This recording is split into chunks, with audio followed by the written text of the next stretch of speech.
बताते चले हरियाणा के नूह पहुंचे उद्योग मंत्री विपुल गोयल, जहां उन्होंने जीएसटी के दरों में लाई गई भारी छूट को लेकर प्रेस वार्ता की और देश के प्रधानमंत्री नरेंद्र मोदी द्वारा व्यापार जगत के लिए उठाए गए इस कदम को सराहनीय बताया। इतना ही नहीं, इस दौरान कैबिनेट मंत्री विपुल गोयल ने कहा कि नूह जिले के लोगों के विकास को लेकर किसी भी चीज की कोई कमी नहीं छोड़ी जाएगी और नूह जिले में एशिया की सबसे बड़ी कंपनी ATL इंडिया में भी मेवात के योग्य युवाओं को रोजगार दिलाने का काम किया जाएगा।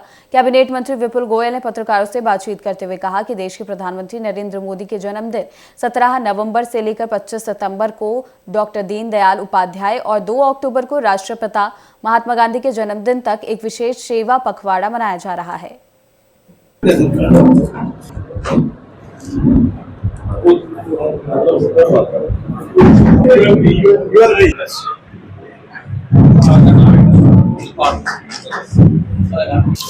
जब 28 और 18% की जीएसटी की दर लगाई गई, उस समय भी टैक्स रिफॉर्म को लोगों ने सराहना करने का काम किया।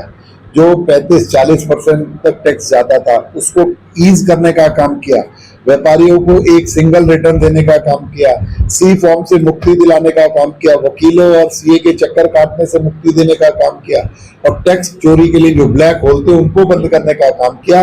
लेकिन आज व्यवस्था में, क्योंकि व्यापार है और ये तो अर्थव्यवस्था है, इसमें तो टाइम पर बदलाव चाहिए। उन लोगों को सिर्फ और सिर्फ आलोचना करनी आती है, सकारात्मक कोई उनका किसी तरीके का रोल नहीं है।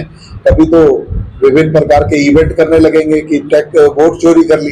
अरे इलेक्शन कमीशन ने कहा भाई ये वोट दिखाइए, एप्लीकेशन दीजिए, हम उस पर जवाब देंगे। कोई एप्लीकेशन देने का काम नहीं किया, अपने आप ढूंढे कहाँ चोरी हुई और अपने आप जवाब दे दें।